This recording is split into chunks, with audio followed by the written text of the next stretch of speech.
O Dr. Dante é PhD pela Universidade de São Paulo, especialista em cardiologia, clínica médica e terapia intensiva. Autor do livro de medicina intensiva, ganhador do prêmio Chavuti, professor titular da disciplina Terapia Intensiva na Faculdade SLM de Campinas. Atualmente coordenador de 6 UTIs do Hospital IGESP, médico cardiologista do Hospital Albert Einstein e Sírio-Libanês de São Paulo. Atualmente é colunista do UOL e comentarista do Jornal da Cultura. Boa tarde, Dr. Dante. Seja mais uma vez bem-vindo e espero que hoje ocorra tudo bem. Dr. Dante, para começar, eu gostaria que o senhor nos contasse sobre a sua trajetória e sua experiência com a Covid e, se possível, falarmos de segurança quando se trata de uma pandemia. Não, pois não, Simone. Primeiro, obrigado pelo gentil convite, é um prazer estar aqui com vocês. Infelizmente, não existe possibilidade de 100% de segurança nessa pandemia. A gente utiliza as medidas sanitárias, o que aumenta bastante a segurança, mas 100% não é possível para nenhuma situação. E eu te dou alguns exemplos disso, porque não é possível. Primeiro, que não existe hábito das pessoas utilizarem máscara, e as pessoas tiram a máscara o tempo todo, põem a mão na máscara, abaixam a máscara. Segundo, que o ser humano é gregário, né? E gosta de ficar próximo o tempo todo das pessoas, e quando percebe já está muito próximo, até que alguém chame a atenção. Terceiro, que existe o portador assintomático, né? Que você não sabe que ele está contaminado, ele não sabe que está contaminado, e, portanto, reduz as possibilidades, de forma absolutamente informal, obviamente, mas ele reduz de forma inconsciente. E terceiro, que a gente está falando de um vírus muito poderoso, que não negocia com ninguém em situação nenhuma, é o que a gente chama de vírus leve. E, portanto, eu vou te dar um exemplo. Se a funcionária que vai fazer a limpeza do ficar no campo de vocês entrar no set e der um espirro, por exemplo, sem máscara, aquilo produz uma nuvem gasosa e o vírus, por ser muito leve, ele pode ficar no ar até 8 horas. O vírus introduziu uma contingência na vida de todo mundo, né? E a gente está tendo que aprender como o mundo funciona quando ele para de funcionar, né? Mas isso é cada um de nós.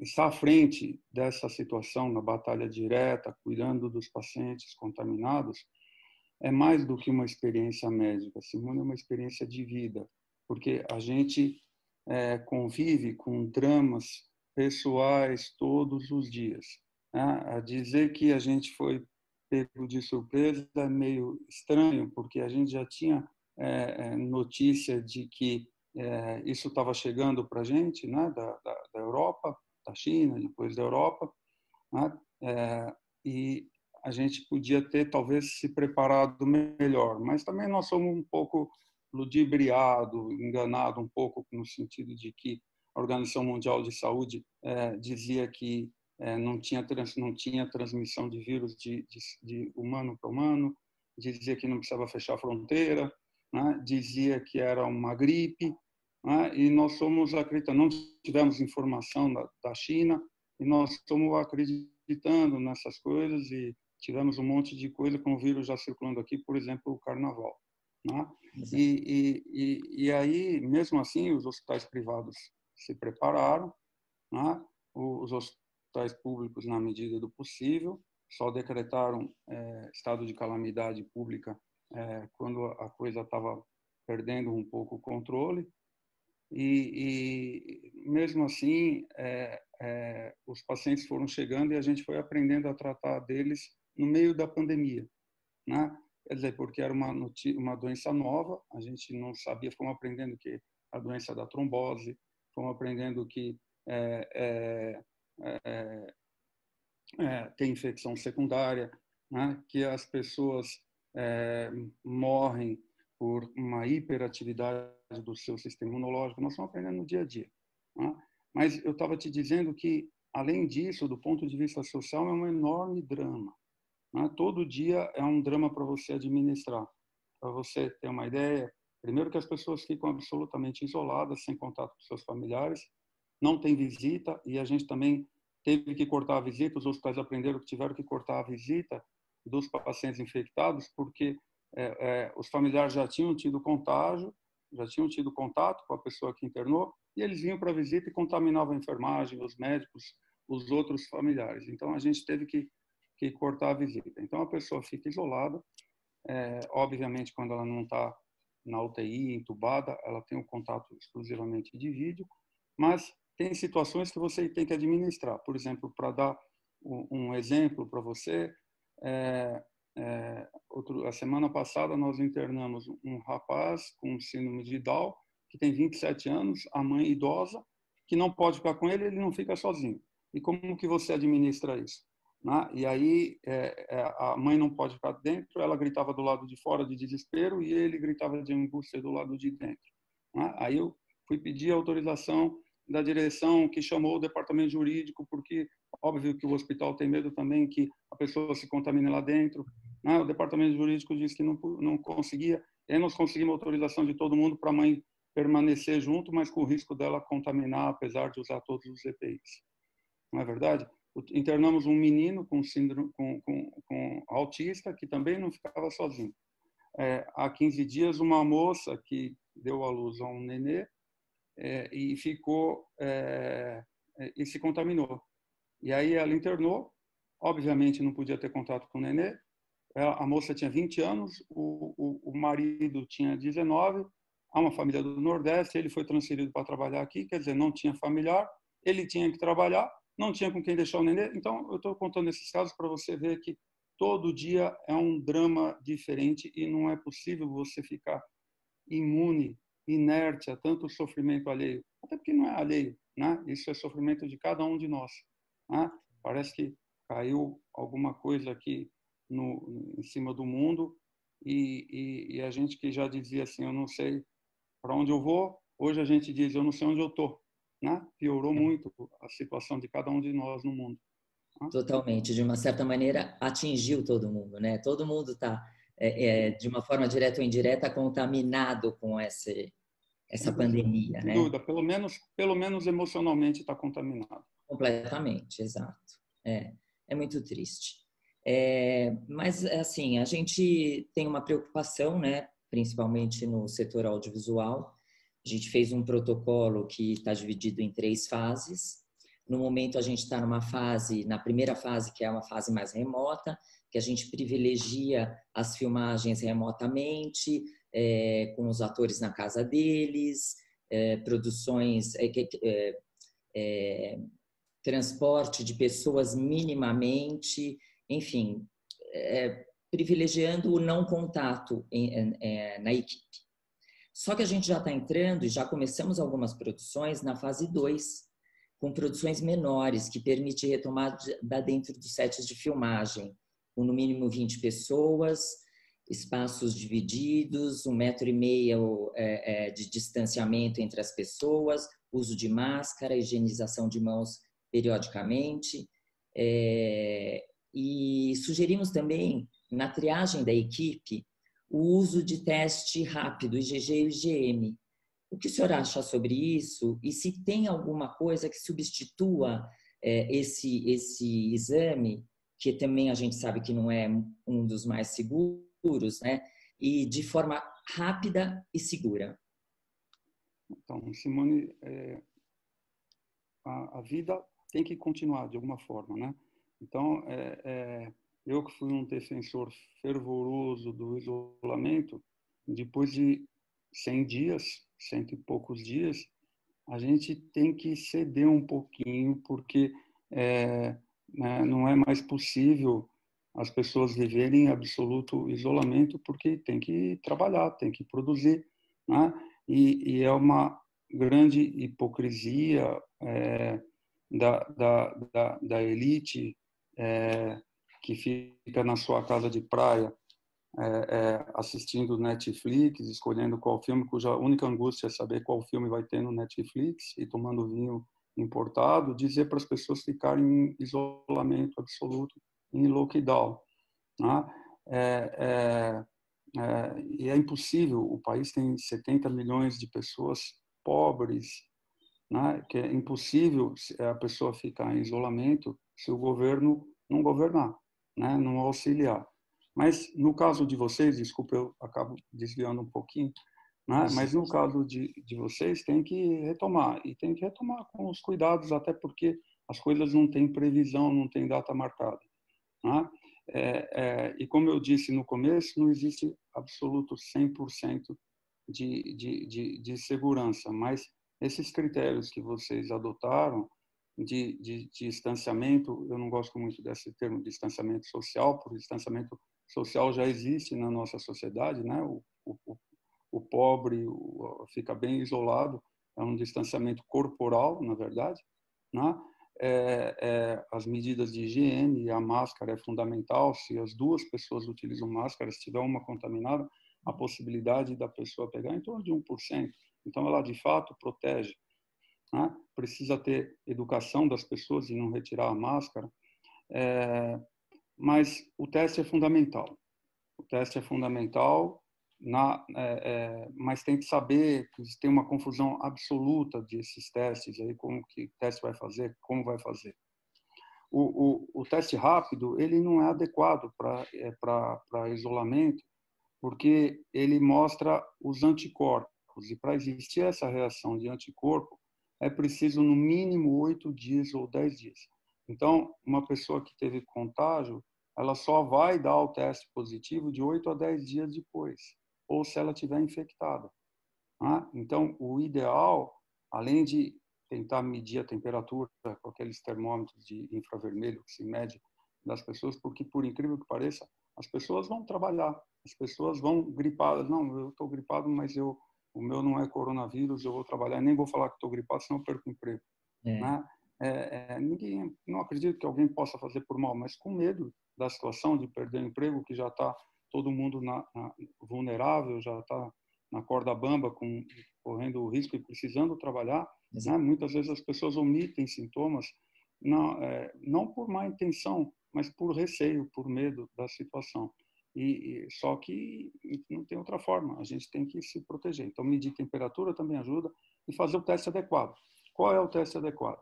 É muito difícil, mas tem que ser o teste, o suave, nasal e oral, aquele que você procura a presença do vírus. Aquele é o teste adequado para se fazer. Idealmente, 3 dias ou 4 dias depois do início do sintoma. O teste, o que se pode fazer é os dois. Mas hoje já tem teste que nós passamos por um enorme problema no Brasil, porque os testes chegavam a demorar 10, 15 dias. E aí você não identificava a população contaminada, os contaminantes, quem teve contato. Né? Mas no caso de vocês, isso tem um custo, né? Eu não sei de orçamento, mas do ponto de vista médico, o ideal é que vocês façam um teste rápido e, se fosse possível, idealmente, no melhor dos mundos, toda semana nas pessoas. E hoje tem o teste do SWAB, que é a pesquisa do PCR, né, do DNA do vírus, do RNA do vírus. Ele dá resultado em 2 horas, 3 horas, dependendo do local. Então, eu não sei, talvez tentar um convênio com um laboratório, tentar alguma coisa dessa forma, que é a forma mais eficiente de identificar os contaminados e os que tiveram contato. Claro.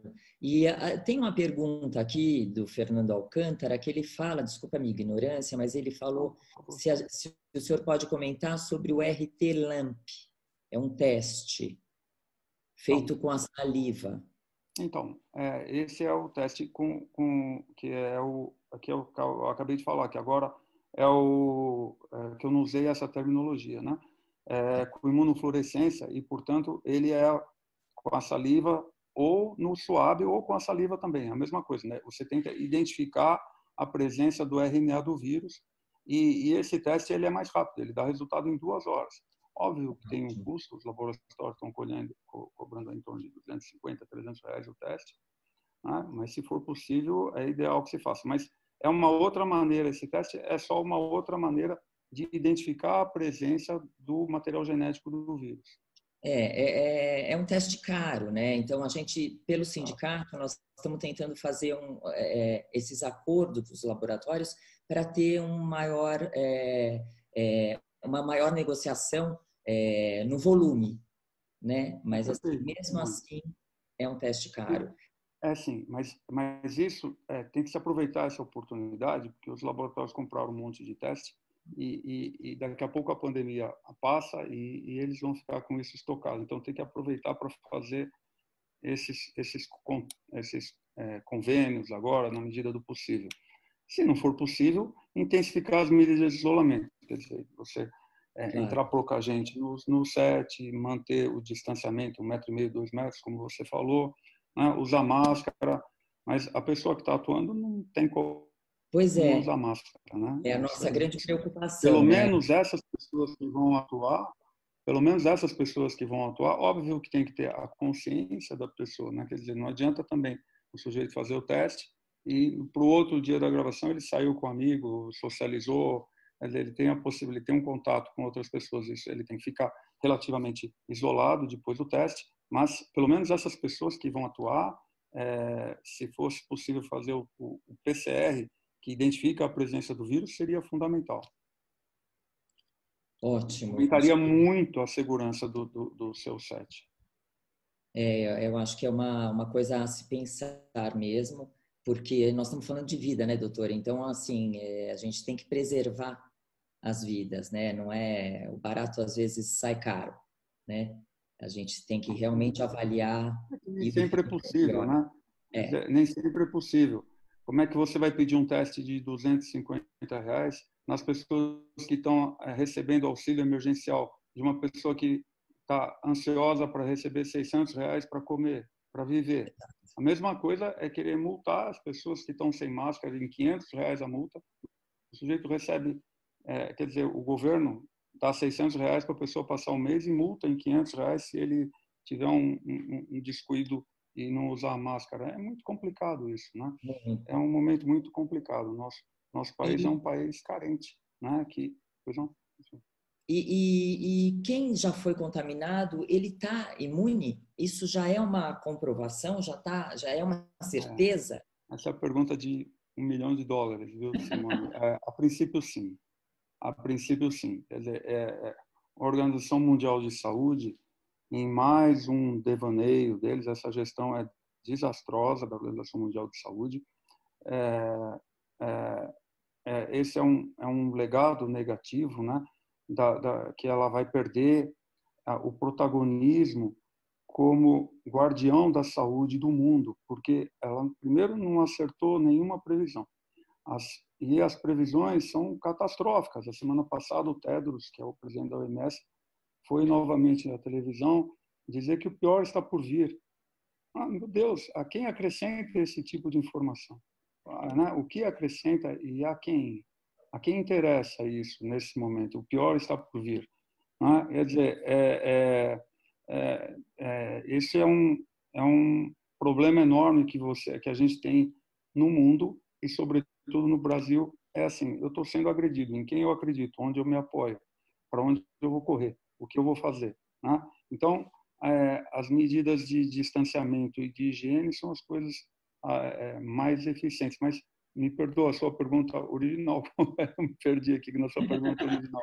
Não, era se as pessoas estão imunes, né? Não, mas ok, tá claro, porque realmente é uma pergunta que todo mundo quer saber, né? Qual era? Se a gente, se as pessoas que se fica imune, perdão, claro. Assim, Simone, a princípio, sim. Essa é a última determinação, o último parecer de que fique imune. No final do mês passado, não desse mês agora, abril, final de abril, começo de maio, a Organização Mundial de Saúde disse que era possível se infectar novamente, né? Mas depois se descobriu que se encontrava novamente o vírus na orofaringe. O que se encontrava era restos de material genético do vírus que não eram contaminantes. Então, a princípio, sim. Inclusive, esse teste rápido, se você fizer e der a imunoglobulina G presente, em tese, pelo menos, você está imunizado. O ponto é que não se sabe por quanto tempo. Se ela dá uma imunidade duradoura, se ela dá uma imunidade longa, como o sarampo, não se sabe por quanto tempo, mas, a princípio, ela produz imunidade, sim. E a gente também não sabe, a princípio, parece que esse vírus tem uma mutação, um grau de mutação baixo. Porque se ele tiver um grau de mutação como o vírus da gripe, as pessoas vão ter que se vacinar no momento que tiver vacina todo ano. Mas, a princípio, parece ser o mesmo vírus que veio da China, daqui, da Itália, tudo. Ele ainda não sofreu mutação, então parece ser um vírus que tem um poder de mutação muito baixo, o que é uma boa notícia, pelo menos, né? Uma boa notícia. Boa notícia nesse momento.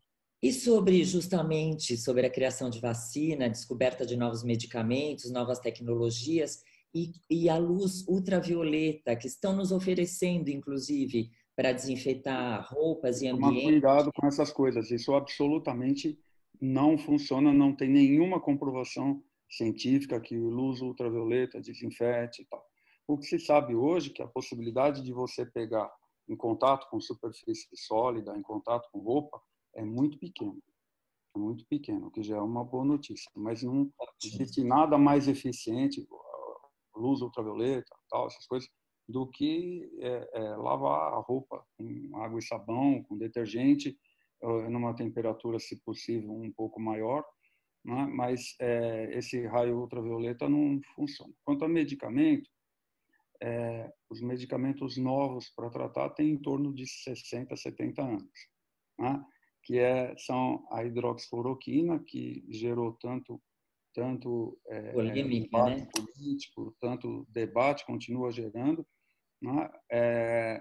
E a ivermectina, que é o remédio para verme, mas eles têm que ser usados... Perdão? Justamente, eu gostaria de falar sobre ele. Eu imaginei. Eles têm que ser usados, porque todo mundo quer falar sobre eles hoje em dia, né? Eles têm que ser usados na fase inicial da doença, porque o fundamento teórico existe, né? A impressão é favorável, e eu digo impressão porque não tem grupo controle, quer dizer, não existe trabalho que você dê o remédio para um grupo e dê placebo para outro. Os trabalhos que começaram ainda não foram adiante, ou pelo menos alguns ainda que estão indo não são conclusivos. Eu não me sinto muito bem em participar desses trabalhos, recusei porque eu não acho ético você deixar de medicar se você acredita numa pessoa, no poder de um medicamento, você deixa escolher quem você vai tratar, né? Eu acho muito complicado isso. E a boa notícia é que os remédios têm fundamento teórico, porque eles reduzem a carga viral, e, portanto, eles têm que ser utilizados na fase inicial da doença ou do contágio. Não adianta utilizar depois, porque um dos mecanismos de complicação da doença é o excesso de carga viral, que a pessoa é exposta. A cloroquina e a ivermectina reduzem a carga viral. E aí as pessoas que usam o argumento contrário, eles utilizam a possibilidade de não ter grupo controle e a possibilidade de ter efeito colateral. A ivermectina é zero de efeito colateral, que é o remédio para verme. Quando muito, se você tomar todos os comprimidos de uma vez, pode ter um pouquinho de diarreia no dia seguinte, nada mais do que isso. E a cloroquina, existe a possibilidade do indivíduo ter arritmia ou alterar as enzimas hepáticas, e, portanto, ela exige algum tipo de controle na pessoa que está tomando, mas essa possibilidade é bastante remota, né, de ter efeito colateral. Eu utilizei em 600 pacientes, até porque, eu digo, quem é contra é a favor do quê? Porque você não tem outro medicamento. Exato. Né? Então, assim, me apresente algo que seja mais eficiente e pronto, eu vou abandonar imediatamente essa ideia. Mas o meu argumento é de que existe fundamento teórico, a impressão é favorável, que eu levei menos pacientes para a UTI por causa dessa medicação, e eu digo impressão, reforço, porque não tem grupo controle, os efeitos colaterais são poucos e absolutamente mensuráveis. Eu utilizei, para você ter uma ideia, em mais de 600 pacientes, eu tive que suspender por efeito colateral, que foi identificado inicialmente em 6 pacientes, em 1%. Né? E seguramente o medicamento impediu que os pacientes tenham uma evolução desfavorável. Numa fase mais avançada, a gente tem usado um outro medicamento, mas já para o paciente que está mais grave, entubado, que chama tocilizumab, que é um medicamento bastante promissor. Eu utilizei em 15 pacientes que estavam bastante graves, numa situação bastante difícil, e só um paciente, só um, né? Qualquer óbito é muito, mas um paciente evoluiu a óbito dos 15 e os outros 14, que estavam numa situação bastante delicada, ficaram bem. Quanto à vacina, que é o que todo mundo quer saber, Simone, existem 131 vacinas homologadas, credenciadas na Organização Mundial de Saúde, das quais 13 estão na fase 3. Essa fase 3, ela é a fase que se experimenta em seres humanos. Né? E ela costuma demorar um ano e pouco, porque você tem que utilizar no indivíduo rígido, no indivíduo que tem diabetes, no indivíduo que tem hipertensão, são vários grupos, e depois tem que avaliar, colher sangue, ver se produziu anticorpo, ver se o anticorpo é suficiente, ver se precisa reforço ou não. Existe uma das vacinas, que é a vacina da AstraZeneca, que agora o governo brasileiro fez um acordo, que é a vacina de Oxford, que eles estão...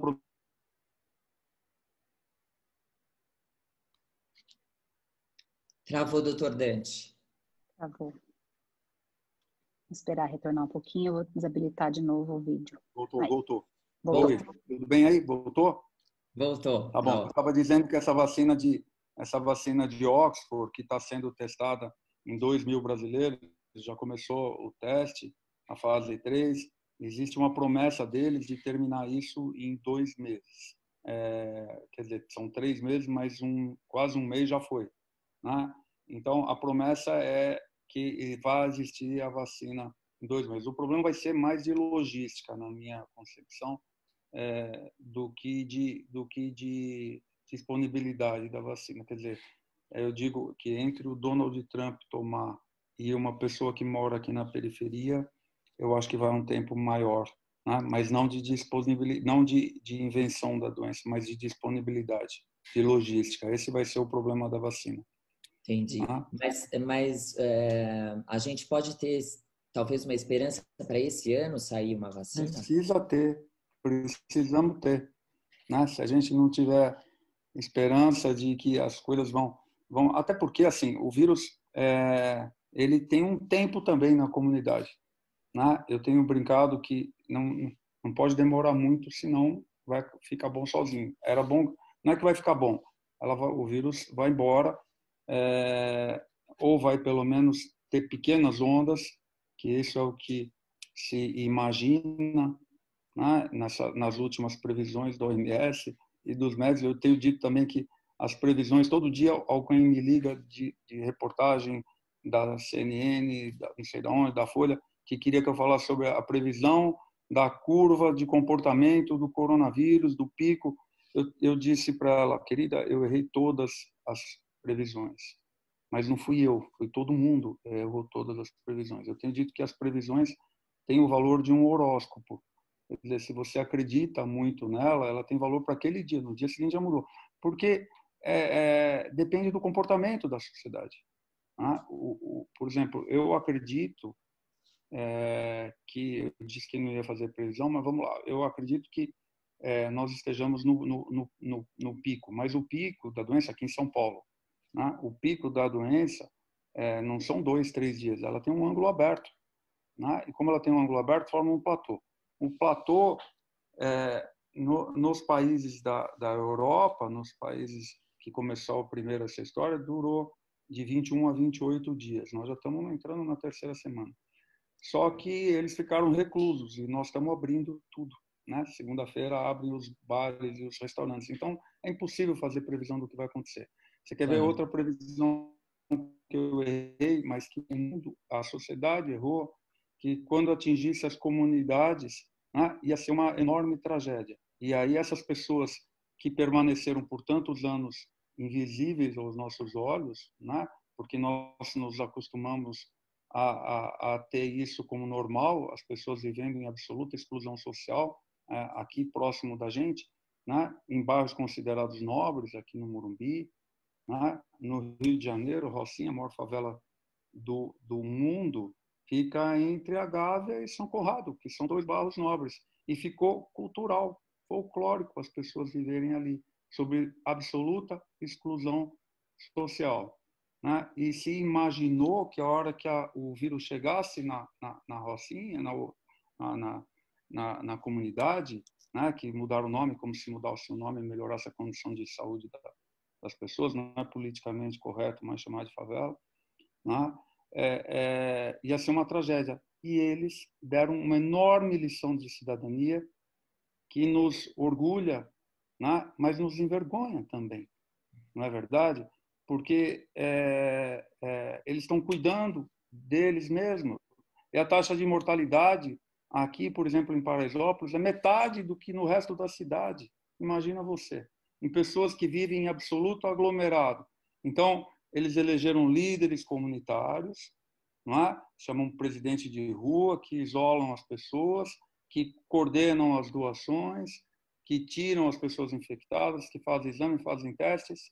Né? Os líderes comunitários alugaram casas em volta e apartamentos no Morumbi para colocar as pessoas de risco ou as pessoas infectadas. Não é um enorme exemplo de cidadania, né? Que é onde devia estar o poder público. Né? Então, são eles que estão cuidando deles mesmos porque eles sabem que não pode contar com o poder público, com o resto da sociedade. Que agora tem um olhar para eles, mas mais por medo do que por compaixão, acredite. Desculpa, eu fico desviando do assunto. Infelizmente, mas é verdade. Tem uma pergunta aqui sobre a máquina de ozônio, se ela é eficaz. Não entre nessa história de infravermelho, de máquina de ozônio, não existe nenhuma comprovação científica. Aí você diz, mas você defendeu a cloroquina que não tem comprovação científica. É verdade, mas tem uma análise observacional importante, com inúmeros exemplos na sociedade. Aqui o prefeito aqui de Porto Feliz teve 2 casos numa comunidade dele, ele saiu distribuindo cloroquina e ivermectina e, por coincidência ou não, espero que não, ele não teve mais nenhum caso. Quer dizer, então tem evidência. Do ozônio, do infravermelho, não tem evidência científica de nenhuma natureza, nem observacional. Então, infelizmente, não dá para a gente contar com isso. Isso é até perigoso, porque a pessoa se expõe acreditando que tem algum grau de segurança e acaba se contaminando. Muito obrigado. E aqui tem outra pergunta que quem já teve o vírus, ele é recomendável ele continuar usando máscara? Acho que travou de novo. Voltou. All over again. Vamos de novo. Vamos lá. Quem já teve o vírus, que é bom que as pessoas descansem um pouquinho de mim. Imune, é recomendável que ele continue usando máscara, doutor? Não, é recomendável, sim. É recomendável, primeiro, porque você não pode abrir esse precedente, né? E aí a pessoa esquecer de pôr ou não quer pôr e dizer que já está imune. Né? Segundo, que a gente não tem absoluta certeza, né, se essa pessoa não nada mesmo. E terceiro... Travou de novo. Travou de novo. Acho que a gente começa a entrar no horário crítico, né? Exato. Pronto, voltou. Doutor? Voltou? Pronto, voltou. É. E assim, e terceiro, que ela pode ser portadora. ela pode ter o contato com o vírus, ela tem anticorpo, mas ela ainda pode contaminar as pessoas. Então, Entendi. é de bom tom que continue usando nesse momento. Não baixar a guarda nesse momento, ninguém pode baixar a guarda nesse momento. Ótimo. Cuidar da imunidade, tomando complexos vitamínicos, noites bem dormidas e se alimentando corretamente, pode diminuir as chances de contágio ou ao menos dos sintomas? Simone, essas medidas, cuidar da alimentação, cuidar do sono, se elas foram tomadas nos últimos 5 anos, por exemplo, possivelmente sim, mas agora não adianta nada. O que eu quero dizer? Que isso eu espero que seja um legado dessa pandemia, de que as pessoas tenham percebido que as pessoas que chegam numa condição de saúde pior, elas têm um enfrentamento menos potente desse vírus. Então, o sujeito o obeso está sofrendo mais, ele é maior vítima do vírus, ele tem mais complicação do que quem não é obeso, o hipertenso descontrolado, o tabagista, o diabético, né? Quer dizer, é lógico que é sempre bom você se cuidar, ter noite bem dormida, tudo, mas fazer isso neste momento não vai te proteger. Quer dizer, isso tem que ter sido feito há 5 anos atrás. Mas vale, sempre é tempo, vale para as próximas pandemias, né? Quer dizer, isso não é uma visão pessimista, mas o que se imagina é que a gente vai ter, porque o mundo nunca ficou sem, não é verdade? Não vai ser agora. Nós somos sorteados a nossa geração nesse momento para passar por esse momento. Mas se você olhar a história do mundo, da Idade Média que se tem, o mundo nunca passou 100 anos, foi o período mais longo agora, desde 1919, da gripe espanhola, que estávamos sem uma pandemia. Mas epidemia teve um monte. Nós tivemos aqui Zika, e por isso o Brasil, outro dia eu disse isso, as pessoas dizem, mas tem número de UTI suficiente? Eu falei, tem, está mal distribuída entre o SUS e o privado, infelizmente. Mas tem porque nós vivemos as nossas epidemias pessoais aqui, quer dizer, de violência, de acidente de trânsito, né? Mas se for falar de vírus, nós temos aqui Zika, chikungunya, então H1N1, desde o tempo aqui de meningite, que teve na década de 70, não é da sua época, mas eu me lembro muito bem, né, que os militares tentaram subdimensionar para não alardear as pessoas na época da ditadura. Então, o mundo não fica livre dessas pandemias. Então, você tem que se cuidar para que você chegue nessa situação, numa situação melhor.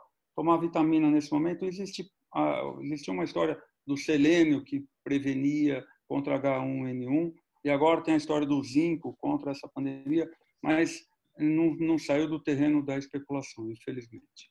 Entendi. Agora, voltando na ivermectina, como ela não causa, não tem efeito colateral além do desarranjo intestinal, o senhor acha que, para quem aceitar, se o empresário oferecesse para a equipe alguns dias antes, ou sei lá, isso ajuda a proteger? É uma coisa que... Existe evidência, Simone, existe evidência. É ruim do médico falar esse tipo de coisa, Claro. porque senão ele vai desaparecer num minuto, das farmácias já está desaparecendo. Isso é a cloroquina, e eu sugeri ao ministro da Saúde que exigisse receita da hidroxicloroquina, porque não tinha as pessoas que realmente precisavam não encontravam mais. Mas existe evidência de que ela pode ser usada profilática assim. E a gente tem recomendado para as pessoas que são de risco, o obeso, o idoso, que são mais frágeis, né? Tá. Que tem problema de coração. existe evidência de que ela possa te proteger, mas não existe comprovação absoluta que usado profilaticamente nós vamos ter resultado. Ótimo. Eu tenho lido muito sobre uma angústia, a angústia do confinamento, né? Do excesso do home office e quanto isso é prejudicial à saúde mental. O senhor pode comentar um pouco sobre isso? Claro, claro. Bom, Simone, assim, eu não sou um entusiasta do mundo virtual, que embora ele tenha os benefícios claros, né, de diminuir o trânsito, diminuir a presença da poluição, né? Mas eu acho que o mundo virtual é a quebra de vínculo afetivo, social, emocional, né? O mundo é presencial, né?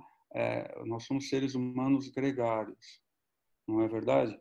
E como ele agride a cada um, depende de cada um, né? Porque depende, atravessar essa pandemia é um caminho longo e árduo para todo mundo, e cada um atravessa de uma forma, dependendo dos recursos emocionais que você tem. Ou seja, depende do seu status emocional prévio a essa situação.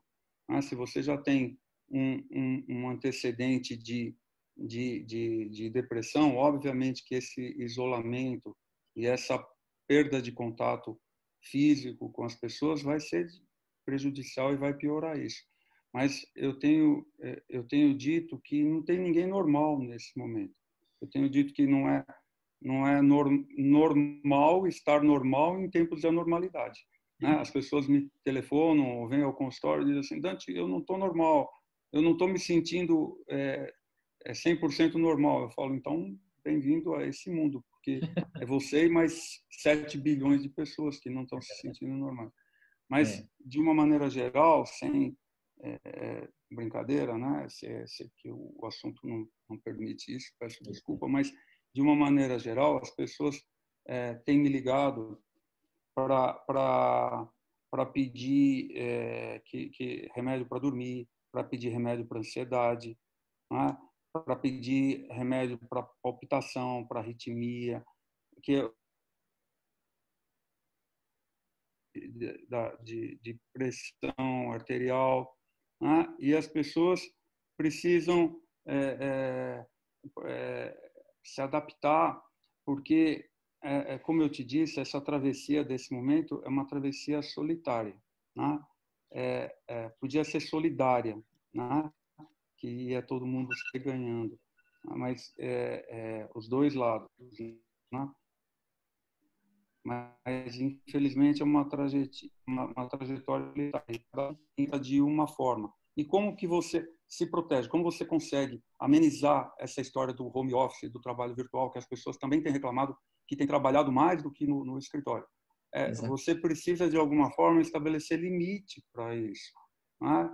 Porque as pessoas acham que, por não estar no escritório, elas precisam estar online o tempo todo, elas precisam mostrar para os outros que elas estão ocupando o seu tempo de forma produtiva, né?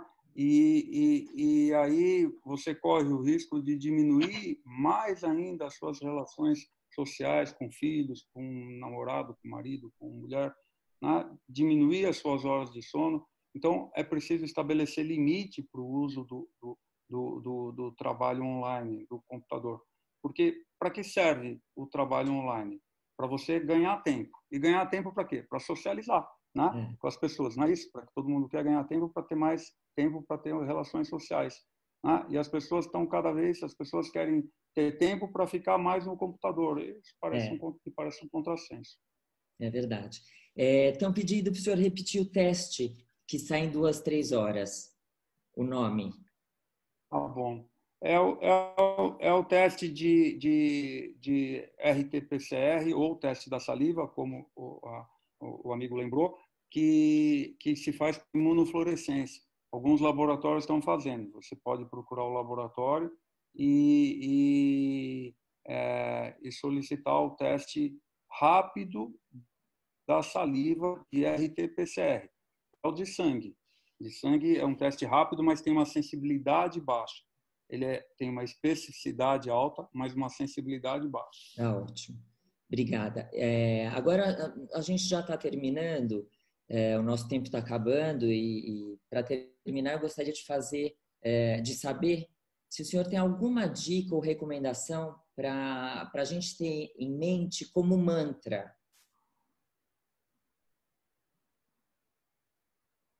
Mantra.